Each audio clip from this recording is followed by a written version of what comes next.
தொப்பை அப்பனை தொப்பை தொப்பை அப்பனை அப்பனை தொழவினை அருணி. தொலைவினை அருமே. திருக்குறளை ஓதினால் திருக்குறளை ஓதினால் உயர்வு கிட்டும். உயர்வு கிட்டும். திருக்குறளை ஓதினால் திருக்குறளை ஓதினால் மனமாசு நீங்கும். மனமாசு நீங்கும். திருக்குறளை ஓதினால் திருக்குறளை ஓதினால் பண்பாடு தானே வரும். பண்பாடு தானே வரும். திருக்குறளை ஓதினால் திருக்குறளை ஓதினால் தெய்வ நிலையே அடையலாம். தெய்வ நிலையை அடையலாம். எனவே எனவே வள்ளுவர் வகுத்த வள்ளுவர் வகுத்த அறநெறியில் வாழ்வோம். அறநெறியில் வாழ்வோம். குறள் நெறி போற்றி குறள் நெறி போற்றி குவலயம் காப்போம். குவலயம் காப்போம். உலகம் சமநிலை பெற வேண்டும். உலகம் சமநிலை பெற வேண்டும். உயர்வு தாழ்விலா நிலை வேண்டும். உயர்வு தாழ்விலா நிலை வேண்டும். நிறைவே காணும் மனம் வேண்டும். நிறைவே காணும் மனம் வேண்டும். இறைவா அதனை தர வேண்டும். இறைவா அதனை தர வேண்டும். ஓம் சாந்தி. ஓம் சாந்தி. ஓம் சாந்தி. ஓம் சாந்தி. ஓம் சாந்தி. ஓம் சாந்தி. இன்பமே சூழ்க. இன்பமே சூழ்க. எல்லோரும் வாழ்க. எல்லோரும் வாழ்க. இன்பமே சூழ்க. இன்பமே சூழ்க. எல்லோரும் வாழ்க. எல்லோரும் வாழ்க. இன்பமே சூழ்க. இன்பமே சூழ்க. எல்லோரும் வாழ்க. எல்லோரும் வாழ்க. சரி, அப்ப உங்களுக்கு திருக்குறள் படிக்கிறதால கொஞ்சம் உங்களுக்கு ஹெல்ப் பண்ணுதோ? ஓம். என்ன உங்களுக்கு நாங்க முதல் சொன்னது போல இருக்கோ?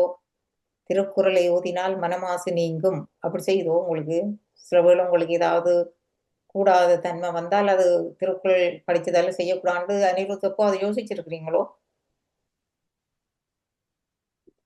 ஏதாவது உங்களுக்கு செய்ய வேண்டி வந்தது, அப்படி ஏதாவது கோவப்பட வேண்டி வந்தாலோ, நான் திருக்குறளை இப்படி படிச்சேனான்னு செய்யக்கூடாதுன்ட்டு அப்படி ஏதாவது நினைச்சு நிப்பாட்டினீங்களோ? என்னது என்ன நிப்பாட்டினீங்க? உதாரணம். ஆக்கள கூடாத விஷயம் நான் கதைக்கிறத நீங்க என்ன நினைச்சீங்களோ? இப்ப சொல்லுங்க, என்ன மாதிரி உங்களுக்கு ஹெல்ப் பண்ணுதுன்னு கேட்கிறேன். கூடாத விஷயமா கதை கேட்க நீங்க என்ன சொன்னீங்க? என்ன நினைச்சீங்க?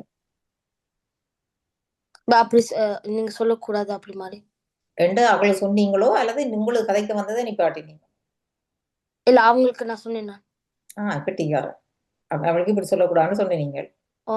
மதுராக்கு ஒரு உதாரணம் நான் கேட்டுப்பாங்க. இவ்வளவு காலம் திருக்குறள் படிச்ச நீங்கள் அதுல பிரயோசனம் இருக்கும்னு பார்ப்பேன். நீங்க உங்களுக்கு அது திருக்குறளால நீங்க ஏதாவது கூடாத பழக்கத்தை நிப்பாட்டினீங்களோ? உங்களுக்காக இருந்தாலும் சரி, மற்றவர்களுக்காக இருந்தாலும் சரி. சொல்லுங்க உதாரணம். இப்படி கோவப்படாமல் இருக்க தேவை. இப்படி யாருக்கு கோபம் வந்தது? நான் இப்படி சும்மா இப்படி அம்மாக்கு ஒன்னும் சொல்லக்கூடாது, இப்படி பிரச்சனை இப்படி. அதான் உங்களுக்கு அம்மாவோட கோபம் இருக்கு, நீங்க நிப்பாட்டினீங்களோ இல்ல அம்மாவுக்கு சொன்னீங்களோ? இல்ல, கசனர இப்படி கசனர இருந்து கோவப்படனா இப்படி கூடாதுன்னு சொன்னீங்களா? அம்மாவுக்கு கோபம் சாதுவா வரைக்கும் சொன்னீங்க அம்மாவுக்கு திருக்குறளால? அம்மாக்கு சொல்லல.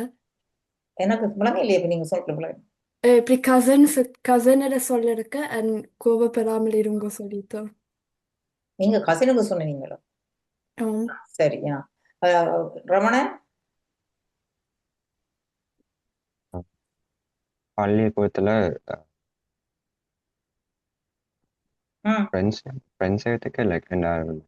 கதைக்குள்ள உங்களுக்கு என்ன என்ன உங்களுக்கு ஞாபகத்தில் வந்து பாப்போம். இவ்வளவு காலம் படிக்கிறீர்கள், உங்களோட வாழ்க்கையில பயன்படுத்துறீர்கள் பாக்குறதுக்காக என்ன உதாரணம் சொல்லுங்க.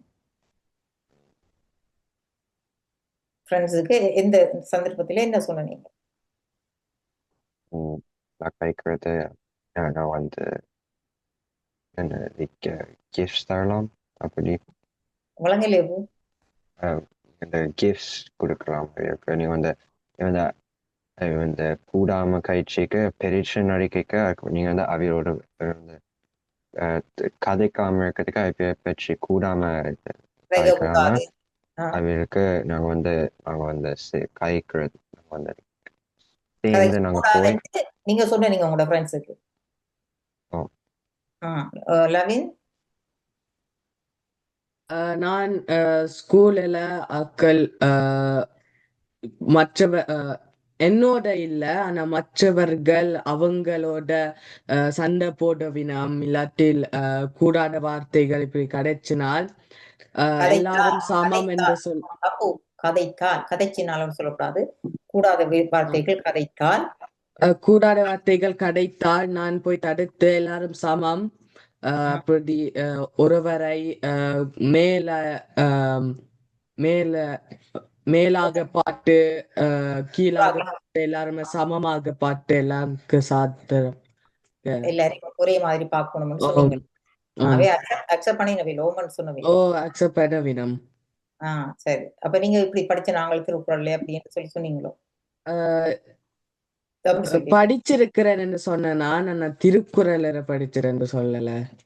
ஓகே. அம்மா சகினா நான் பொய் சொல்லக்கூடாது, மரியாதையோட கதைக்க வேணும் என்று பழகி இருக்கிறேன் திருக்குறள்ல. அத ஆக்களுக்கெல்லாம் சொல்லி இருக்கிறேன். யாருக்கு சொல்லி இருப்பீங்க? ஃப்ரெண்ட்ஸுக்கு. அப்படி போய் சொல்லக்கூடாது அப்படின்னு. அந்த சும்மா நாங்க போய் சொல்லக்கூடாது. பேசிக்க உங்களுக்கு சந்தர்ப்பம் என்ன வந்தது திருக்குறள்ல உங்களுக்கு பாவிக்கிறது? நான் ஸ்கூலில் சில வேளை சில ஃப்ரெண்ட் வேறு ஒரு ஆள்கிட்ட முதலில் கூடாதாக கிடைப்பாங்க. கூடாமல் கதைப்பினா அவருக்கு தெரியாமல் சப்டி கதைக்கான்னு சொல்ற நீங்க உங்களோட க்ளோஸ் ஃப்ரெண்ட்ஸா இருந்தா சொல்லலாம் என்ன? அப்ப இப்ப பாக்கிக்குள்ள கூடுதா அதுதான் சொல்லுவீங்க எல்லாரும் என்ன? கூடுதலா இப்ப உங்களோட ஃப்ரெண்ட்ஸ் ஒரு ஆக்களை பற்றி ஒரு ஆளை கூடாம கதைக்கலாம் இல்லையே? அப்படி இல்லை. இந்த உங்களோட ஃப்ரெண்ட்ஸ் இல்ல பொதுவா உலகத்தில் என்னடா கணக்கு பேர் தான் என்ன சொல்லிடலாம் இல்லையே? அப்ப அதுதான் உலகத்துல கூட நடக்குது. ஒரு ஆக்களை பற்றி கூடாம கதைக்கிறது தான் உலகத்துல நடக்கிறது. ஓகே, கவிஸ் என்ன பூ? பள்ளிக்கூடத்துல இப்போ ஒரு ஆள் எனக்கு ஒரு துன்பம் செய்தால் நான் அவருக்கு நல்லது செய்வேன். அப்படி செய்திருக்கிறீங்க? செய்திருக்கு. உதாரணமே நான் சொல்லுங்க. என்ன அதாவது என்ன சந்தர்ப்பம் என்ன செய்ய நீங்க என்ன செய்வீங்க? இப்ப பள்ளிக்கூடத்துல ஒரு ஆள் என்ன விழுத்தினால் நான் அவருக்கு அதை திருப்பி செய்ய நினைக்க மாட்டேன். அவருக்கு ஏதாச்சும் உதவி செய்வேன். அவருக்கு வந்தால் உதவி செய்வீங்க. அதை திருக்குறளை நினைச்சு போட்டு கிட்டிக்காரங்க. அம்மா துக்கா ஒன்றும் வர இல்லையோ? நான் சின்ன வயசுல நிறைய செஞ்சேன் நான் திருக்குறள் பற்றி. இப்ப கொஞ்சம் மறந்துட்டேன். இப்ப கிட்டடியில சந்தர்ப்பங்கள் வர இல்லை. கிட்டடியில இல்ல. சொல்லுங்க செய்தது ஒன்று சொல்லுங்க. அப்ப இப்ப திருக்குறளை மறந்துட்டீங்களோ? பள்ளிக்கூடத்துல சந்தர்ப்பங்கள் வரைய இல்ல இருந்தது. சின்ன வயசுல திருக்குறள் படிக்க நிறைய ஃப்ரெண்ட்ஸுக்கு சொன்னான் நீ இப்படி செய்யக்கூடாது என்று, இத பொய் சொல்லக்கூடாது என்று சொன்னான். பொய் சொன்னா எங்களுக்கு துன்பம் வரும் அதுவும் சொன்னான். ஆனா இப்பவும் பயன்படுத்தணுமாமா? நீங்க வளர்ந்தாலும் அந்த சில விஷயங்கள் வரும், அதை பயன்படுத்தணும். வாய்மை அது கோபம் வரைக்க இது கோபம் படாமல் இருக்க வேண்டும். அது அது பகுளாமை. வாய்மைன்றது என்ன பூ? வாய்மை இது உண்மை சொல்றது. அது உண்மை என்று எப்படிப்பட்ட உண்மை? மனதால் மற்றவைக்கு தீமை இல்லாத சொல்றது. மற்றவைக்கு தீமை செய்யாது சொல்றதுதான் வாய்மை. அப்படி என்று அதை பாவிச்சு நீங்க மற்றவைக்கு மனம் ஹேர்ட் பண்ணக்கூடாது, மனசு நோக்கக்கூடாது அப்படியோ? அதுதான் வாய்மை. வாய்மை என்றால் என்ன? மற்றவர்களுக்கு வாய்மை எனப்படுவது யாதெனில் யாதொன்றும் ஒன்றும் தீமை இல்லாத சொல். சொல். சரியோ?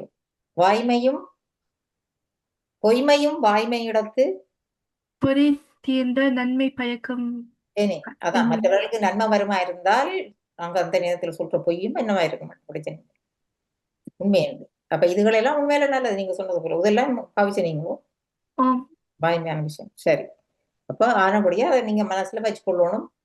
நாங்கள் பாவிக்கிறோமும் வாழ்க்கையிலே.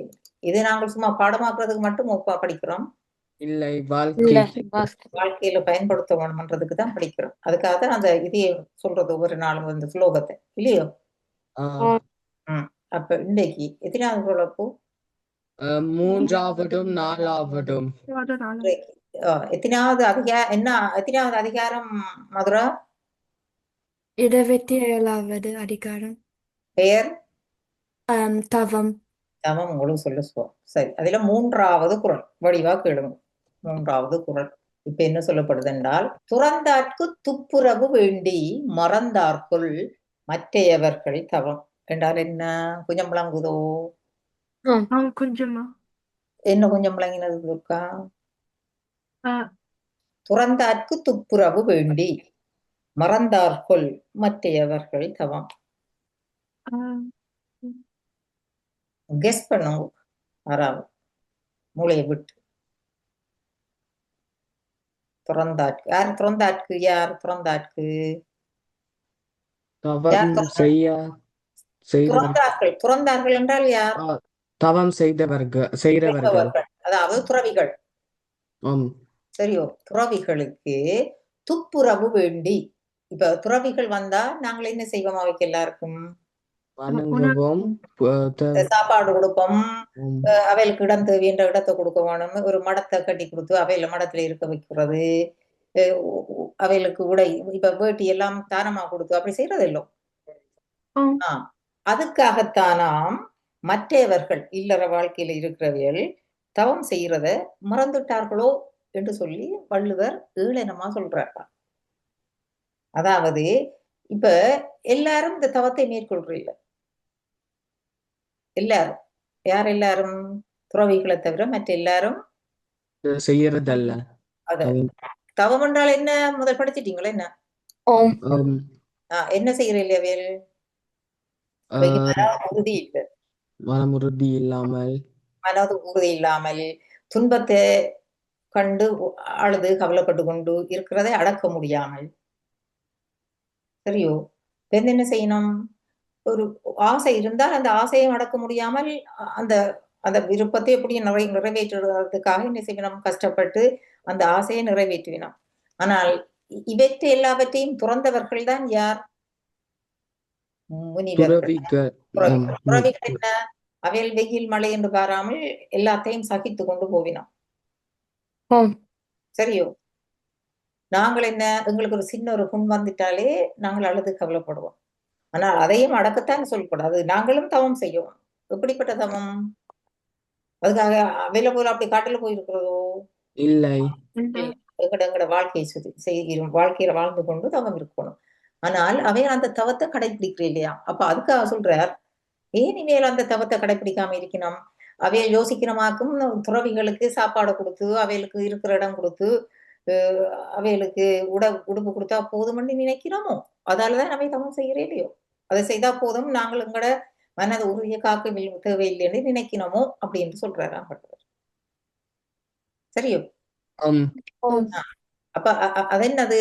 அப்ப இதை என்ன சொல்லப்படுது? இப்ப நீங்க ஹோம்ஒர்க் செய்யலைன்றா நாங்க என்ன சொல்லுவோம்? துக்கா ஏன் இன்றைக்கு ஹோம்ஒர்க் செய்யலைன்றா, ஓ நீங்க அம்மாவுக்கு சமையலுக்கு ஹெல்ப் பண்றதுக்காக தான் நீங்க சமைக்காமட்டு நீங்க ஹோம்ஒர்க் செய்யாமட்டு நீங்களும். அப்பா வேலை செய்யற அப்பாவுக்கும் வெளியில தோட்டத்துல வெட்டி கொண்டு இருக்கிறார். அப்ப அதை போய் ஹெல்ப் பண்றதுக்காக தான் நீங்க இன்றைக்கு ஹோம்ஒர்க் செய்யலையோ அப்படின்னு நாங்க கேட்போம் இல்லோ? நீங்க ஹோம்ஒர்க் செய்யலைன்றா அது மாதிரி வள்ளுவர் கேட்கிறார். விளங்கிச்சோ என்ன என்ன மாதிரி கேட்கிறாரு? அப்ப டீச்சர் இப்படி கேட்டது என்ன? அது உங்களுக்கு உங்களை கோபத்துல கேட்கணும். ஏன் கேட்கறேன் அப்படி?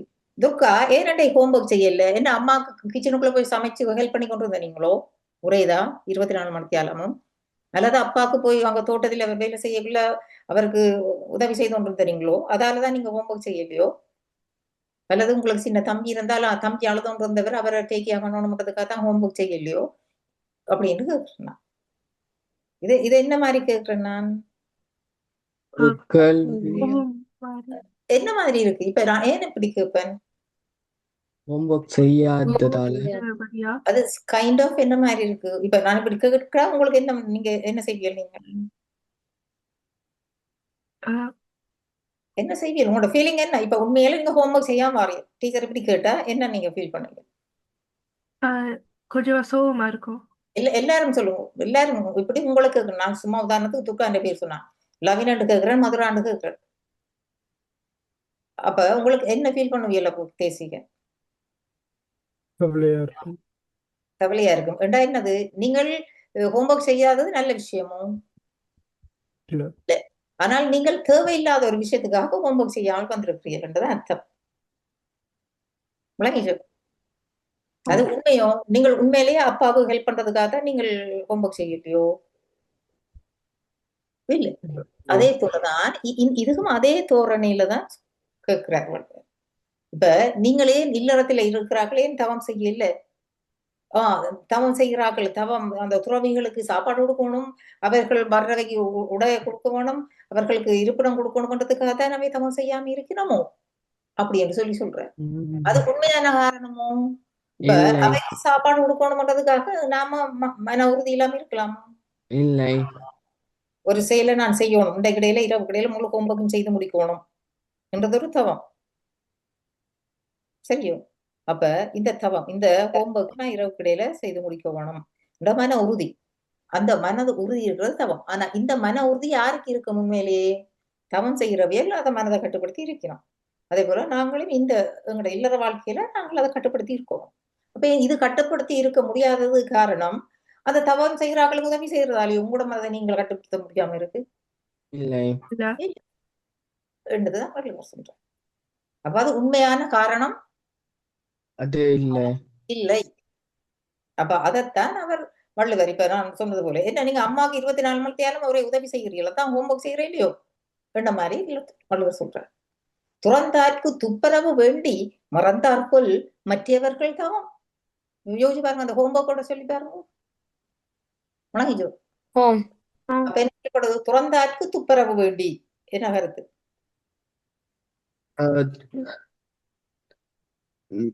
துப்புரவு என்றால் அவருக்கு அவைகளுக்கு உணவு உடை உறவு கொடுக்கறது. அப்ப சொல்லுங்க, துறந்தார்க்கு துப்புரவு வேண்டி. உங்களை விளங்கினதை சொல்லுங்க, யாரும் சொல்லுங்க. இந்த ஹோம்ஒர்க்க வச்சு சொல்றதா இல்லாட்டி இதுக்கு சொல்லுங்க, அத எக்ஸாம்பிள். துறவிகளுக்கு உணவு வேட்டிகள் கொடுக்கறதுக்கு கொடுக்க வேண்டும்காகத்தான், உடற்படவதற்காகத்தான். இவ்வளவுதான் இது நான் சொன்னது. துறந்தார்க்கு துப்புரவு வேண்டி மறந்தார்கொல் மற்றவர்கள் தவம். அவர் தவம் செய்த மனம் உறுதியாக இருக்கிறதுக்கு. மறந்தார்கள் என்றால் மறந்தார்களோ? மறந்திருக்கிறேன், மறந்தார்களோ? மற்றவர்கள் யார்? அது உணவு இல்லாதவர்கள். மற்றவர்கள் துறவி முதல் சொன்னது துறந்தார், துறவி. மற்றவர்கள் யார்? அது துறவிகளுக்கு கொடுக்கிற. துறவி இல்லாதவர்கள். துறவி இல்லாதவர்கள். என்னது துறந்தார் யார்? துறவிகள். மற்றவர்கள் யார்? துறவி இல்லாதவர்கள். யார் துறவி இல்லாதவர்கள்? நாங்கள். சரியோ? அப்ப மறந்தார்கொல் மற்றவர்கள் தவம் என்றால் என்ன?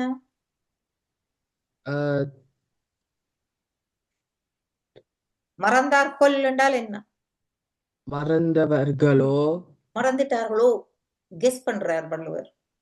என்னத்துக்காக செய்யல, என்னத்துக்காக ஹோம்ஒர்க் செய்யல? மேபி சஹீனா அம்மாவுக்கு ஒரேதான் கிச்சன்ல உதவி செய்து கொண்டிருந்தாவோ, அல்லது அப்பாவுக்கு அங்க ஏதோ செய்து கொண்டிருந்தார், அவருக்கு ஹெல்ப் பண்ணினாவோ. எதற்காக அவன் மறந்தா ஹோம்ஒர்க் செய்ய? மறந்தார்கள் மற்றவர்கள் தவம். மறந்தார்கள் சஹீனா அவன் ஹோம்ஒர்க் என்றது முளைச்ச ம். மறந்தார்கள் மற்றவர்கள் தவம் தவம் துறந்தார்க்கு துப்புரவு வேண்டி அம்மாவுக்கு உதவி செய்கிறத வேண்டி உதவி செய்கிறதுக்காக முளைச்ச ரெண்டையும் கம்பேர் பண்ணா உங்களுக்கு கருத்து விளங்கும். துறந்தார்க்கு துப்புரவு வேண்டி என்றால் இந்த எக்ஸாம்பிள் நான் சொன்னதில் என்ன எடுக்கலாம்? அம்மாவுக்கு உதவி செய்ய வேண்டும். உதவி செய்யறதுக்காக மறந்தார்கள் மற்றவர்கள் தான் என்றால் என்ன சொல்லலாம்? அதுக்காகத்தான் அதனாலதான் ஹோம்ஒர்க் செய்ய மறந்தார்களோ வேண்டது. இப்ப இனி இதையே சொல்லுங்க குரலுக்கு பொருளா குரலா சொல்லுங்க ரெண்டே ஒருக்கா திருப்பி சொல்லுவீங்களா குரல? துறந்தார்க்கு துப்புரவு வேண்டி மறந்தார்கள் மற்றையவர்கள் தவம். தவத்தால எங்களால என்னென்ன வரும் என்றதான் அடுத்த குரல். அடுத்த குரல் என்ன? தவம் செய்யறதால என்ன நன்மை நன்மை வரும். என்ன நன்மை என்ன தீமை வரும்? நன்மை தான் வரும். அதுல என்ன செய்யலாம்? என்ன சொன்னாங்க மடிவா கேளுங்கோ. ஒன்னார் திரளும் உவந்தாரை ஆக்கலும் எண்ணின் தவத்தான் வரும். ஒன்னார் திரளும் உவந்தாரை ஆக்கலும் எண்ணின் தவத்தான் வரும். தவம் செய்தால் எங்களுக்கு என்ன செய்ய முடியும்? எங்களுடைய தீமையான பழக்கத்தை துறக்கலாம், நல்ல பழக்கத்தை எங்களால எடுக்கலாம். என்னத்தால முடியும்? தவத்தால. எண்ணின் தவத்தால தான் அது முடியும். தவம் என்றால் என்ன? மன உறுதி. மன உறுதி எங்களுக்கும் மற்றவர்களுக்கும் தீமை இல்லாமல் நல்லது செய்யறது மனப்பான்மை இல்லையோ? ஆம். அப்ப ஒன்னார் திரளும் என்றால் என்ன? ஒன்னார் திரளும் என்றா கூடாத. இப்ப தவத்தில் உள்ளவர்கள் சாபம் போடின. இது தவத்துல சொல்றேன் நான். இப்ப சொன்னது எங்கட இதுல இல்லையோ? இப்ப இதுல தவத்துல சொல்லப்படுது என்றால் தவம் என்றால் யாருக்கு? துறவிகள். துறவிகள் என்ன செய்தவைகள்? துறவி எல்லாவற்றையும் ஒரு மன உறுதியோட எல்லாவற்றையும் கட்டுப்படுத்தி இருந்து அவைகளுக்கு சக்தி வந்துட்டு. இப்ப அவைகளுக்கு சக்தி வந்து விட்டது. அவைகளுக்கு அட்டமாச சக்திகள் வந்துட்டது. அவர்களால என்னவும் செய்ய முடியும். ஏன்? மன உறுதியோட தவம் செய்தபடியா அவர்களுக்கு என்ன செய்ய முடியுமாம்? ஒன்னார் திரளும் என்றால் தீயவர்களை தெரியும், அசுரர்களை அழிக்கவும், தீயவர்களை அழிக்கவும் அல்லது தீயவர்களுடைய நான் என்ற பெரியாக்கள் என்று நினைக்கிற வேலை அடக்கவும். சரியோ? ஆணவம் என்று தெரியும் உங்களுக்கு? அது ஆணவம் தெரியுமா? அது இல்ல நான் தான் பெருசு என்று எல்லாருக்கும் துன்பம் செய்து கொண்டிருக்கிறான். அப்படி கூடாத ஆக்களை அடக்கலும் உவந்தாரை ஆக்கலும். உவந்தார் என்றால் என்ன? நல்லவர்களை அவையில ஊக்கப்படுத்தி அவர்களை நல்லவர்களை ஆக்குவதும் ஆரால முடியும்? துறவிகளாக. எண்ணின் நினைச்சால் இதை இப்படி செய்ய வேணும் என்று நினைச்சால் தவத்தினால்தான் நம்மளால செய்ய முடியும். இப்ப இது தவத்தில தவம் செய்கிற முனிவர் என்ன செய்ய முடியும்? கூடாத அசுரர்களை அழிக்கலாம், நல்லவர்களை பாதுகாக்கவும் அவர்கள் தவம் செய்கிற முனிவர்கள் நினைத்தால் செய்வார்கள். சரியோ? அதான் உங்களுக்கு தெரியும். சூரன் போறதுல எல்லாம் தெரியும் இல்லையோ? அப்ப அப்படி இப்ப எங்கட வாழ்க்கையில என்ன செய்ய முடியும்? நாங்கள் தவம் செய்தால் எங்களுடைய அசுரர்கள் என்ன எங்களுக்கு இருக்கிற அசுரர்கள்? நான் கூடாத பழக்கமா போ கூடாத பழக்கம். சரி, எங்கள்ல இருக்கிற அசுரர் எது? கூடாத பழக்கங்கள். கூடாத பழக்கத்தை அழிக்கவும். அதாவது இப்ப நான் பொய் சொல்றேன் என்றால் தவம், மன உறுதி தவம் இருந்தால்தான் நான் இனிமேல் எந்த சந்தர்ப்பம் வந்தாலும் பொய் சொல்ல மாட்டேன். மற்றவர்களுக்கு தீமை வரக்கூடிய மாதிரியான பொய் சொல்ல மாட்டேன். என்னதான் கஷ்டம் வந்தாலும் நான் பொறாமப்பட மாட்டேன். அவருக்கு இப்ப பொறாமப்படுறது என்றால் ஒரு ஆள் நல்லா இருந்தால் அவருக்கு நான் தீமை செய்ய மாட்டேன் மன உறுதி. அப்படி தீயவற்றை நாங்கள் எங்களோட மனசுல தவம் இருந்தால், மன உறுதி இருந்தால், தீய பழக்கத்தை எங்களால் அழிக்கவும் முடியும். முடியும். அதே நேரத்தில் இனிமே நான் உண்மைதான் சொல்ல வேணும், எல்லாரோடைய அன்பாத்தான் இருக்க வேணும் என்று மன உறுதியோட இருந்தால் நல்ல பழக்கத்தை எங்களுக்குள்ளே வளர்க்க முடியும். வளர்க்கவும் வளர்க்கவும் என்னத்தால முடியும்? இது தவத்தினால், எண்ணின் தவத்தினால் முடியும். சரியோ? இது உங்களுக்கு நல்லது, நீங்க தவம் செய்யணும். சரியோ? இது எல்லாரும் உங்களோட வாழ்க்கையில இருக்கணும். இது இருக்கணும் துர்கா. இதை நான் மேபி இப்ப 1 மாதத்துக்கு பிறகு இப்ப இந்த தவத்தை நீங்கள் யாருக்கும் பயன்படுத்திக்கீங்க, இது உங்களோட வாழ்க்கைக்கு வெற்றியை தரும். தவம் உங்களுக்கு வாழ்க்கையில வெற்றியை தரும். அப்ப இப்ப இந்த குறள், ஒன்னார் திரளும் உவந்தாரை ஆக்கலும் எண்ணின் தவத்தான் வரும் என்றால் என்ன? தீய கூடாத பழக்கங்களை அழிக்கவும் நல்ல நல்ல செயல்களையும் வளர்க்கவும், நல்ல பண்புகளை வளர்க்கவும் தவத்தினால் தான் முடியும். தவம் என்றது எல்லாரும் ஞாபகம் இருக்கணும். தவம் என்றால் என்னன்றதான் எப்பவும் ஞாபகத்தில் இருக்கணும். திருக்குறளுக்காக இல்லை, வாழ்க்கையில ஞாபகம் இருக்கணும். வணக்கம். நன்றி, வணக்கம் டீச்சர்.